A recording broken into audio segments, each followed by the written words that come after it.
Morning. So sa ito ang devotional, let us open our Bible in the book of Ephesians chapter 2, verse 19.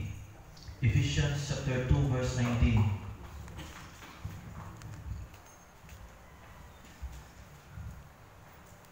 Ako basahon sa New Living Translation. Hindi ko nang pulong sa Ginoo.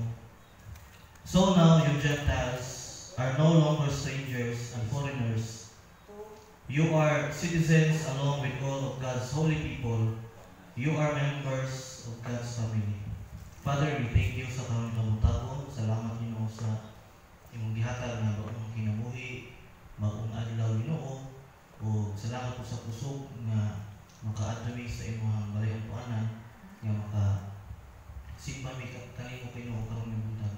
Kay among ginaapo Ginoo nga kung kahatag ka ng kaalam nga langit mo samtang i-export mi sa mong devotion karon kung magkauban ka lang Ginoo hihita na lang ginaampo mi salamatan sa pangalan ni Jesus. Amen.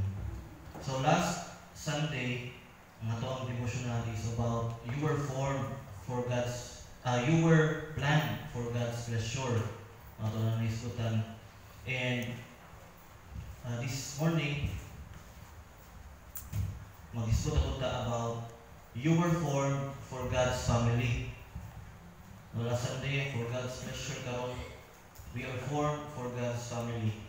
So sa itong ibasa nga text kaina sa Ephesians, si Apostle Paul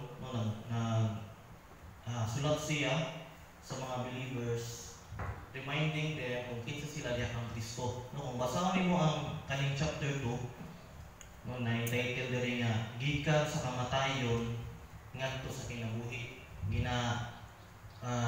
Gina-explain ni Apostle Paul ang status sa tao sa kaniadto o unsa ang ilang status na karon nga na sila diha ng Kristo.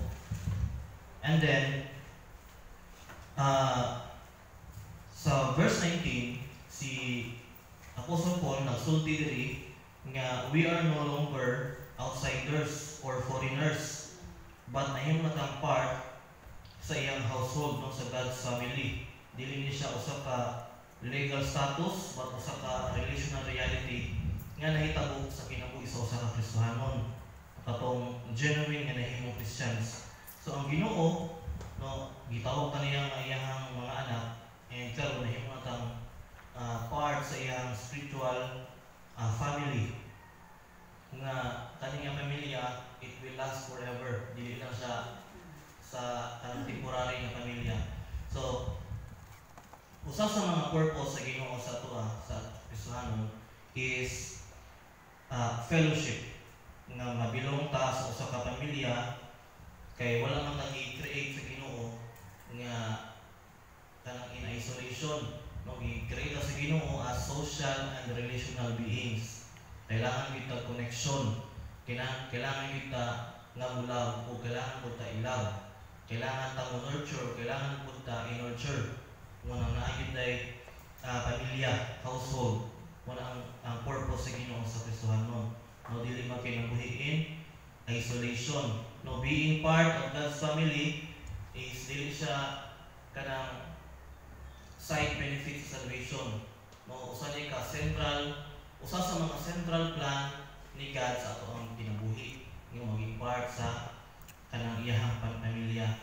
So na ko'y tulo ka matuurang nga i-share na atong makita ani nga verse. Una, salvation makes us part of God's family. No, sa diha nga ato ang gibutang atong pagtuo diha ng Kristo, wala lang ta nakaangkon o kapasayloan sa atong sala, but nakaangkon pud ta og adoption. No, adoption sa iyang pamilya. Kung ma-remember nato sa scripture nga ang kaluwasan first gihatag nato sa mga pinili niya nga katawhan. And then, i-extend din sa ato ang mga hintil.